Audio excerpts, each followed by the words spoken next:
All right, so we're going to do the very last problem now in the notes for 1.4 part 3. So we're going to do the real life problems. This time we're dealing with an amphitheater. We've done a couple of coin problems. Let me go ahead and share my screen real quick. It's a little bit of a process.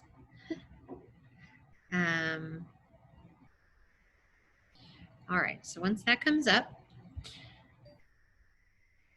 so we did the coin problems. We did 9 and 10 in the previous video, okay? And I've already added in to Canvas a way to do this problem with substitution, but now I'm going to show you how to do it very quickly with your graphing calculator using matrices.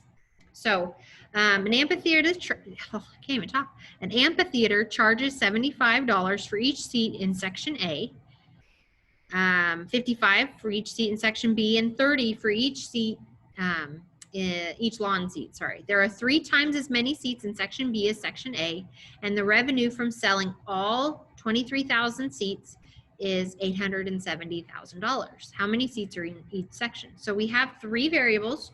We have A, B, and L for lawn, okay? Therefore, we have to have 3 equations.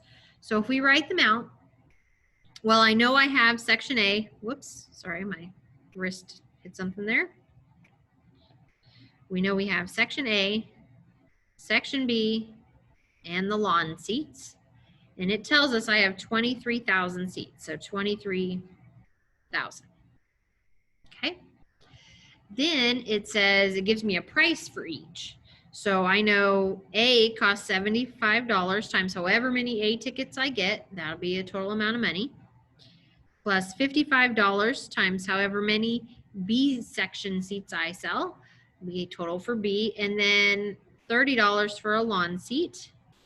And the total amount, if they all were to sell, would be $870,000. All right, so there's 2. So I used this and I used all these amounts. So I need to see what else. Well, this says right in here, there are 3 times as many seats in section B as section A. All right, so B has more seats. So to me, it looks like B equals 3 times the amount of A seats. Okay. Now, when we did substitution, this is great. It's set up for substitution right now because B equals 3A and we can start substituting things. The problem is when we do matrices, we need all the variables on the same side and then a constant on the right side. So I need to move either the B over to the right or the 3A over, okay. So just to keep with consistency, I'm gonna move the A over, okay. So this equation actually turns into a negative 3A because I have to subtract it from both sides, plus B is going to equal 0. Sorry about the bell. Okay, is going to equal 0. There is no L in that equation. So when I set up my matrices, and remember you end up with a 3 by 3 matrix and then a 3 by 1 matrix. My matrices are going to go A, B, and L.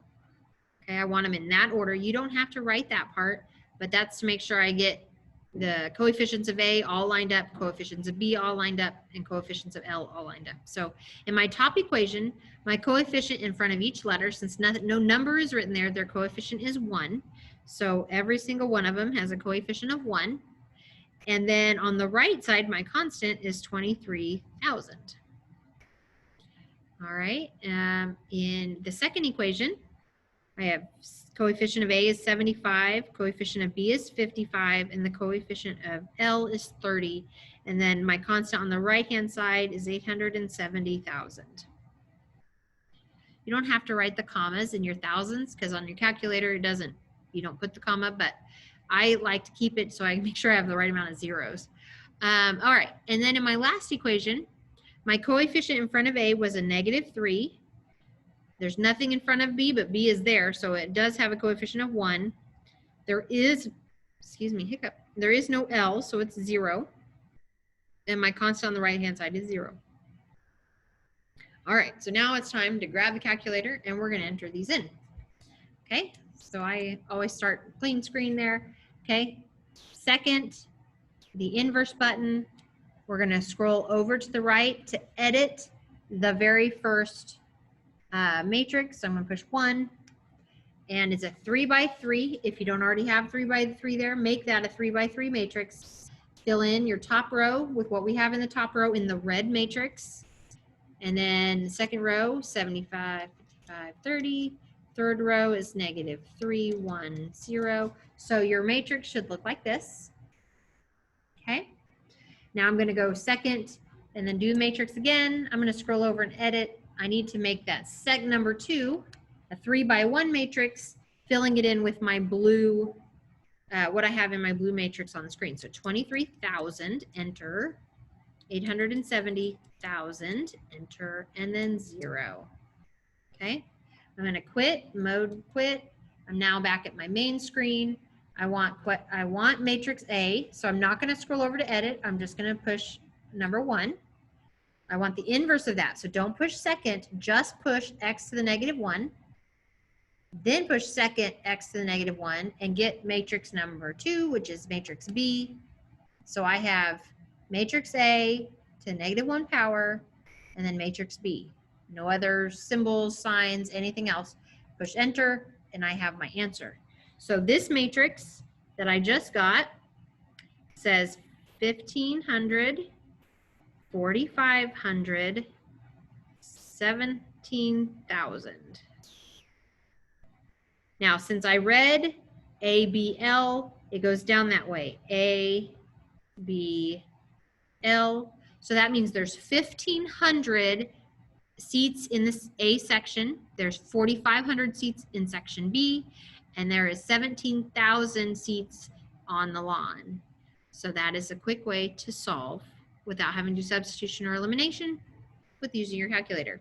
Just don't forget, if you ever get an error, the word problems you won't get an error, but if you get an error on a regular problem, that's just the 3 variable system, that means it might be infinite or no solution. So now you can go in and finish your practice doing numbers 17, 18, 29, and 30. So 17, 18, 29, and 30. That's on the last page of the practice. When you go into big ideas, pay attention that big ideas, the numbers are numerical. So 17 and 18 actually come before, are the very first problems in this practice on big ideas. So pay attention. You're not solving them until you get to the word problems in your packet, but when you go into big ideas, they're the first 2 problems that need answers. So you might think that you're opening the wrong assignment, but you are not. So there you go. You can now finish 1.4 completely.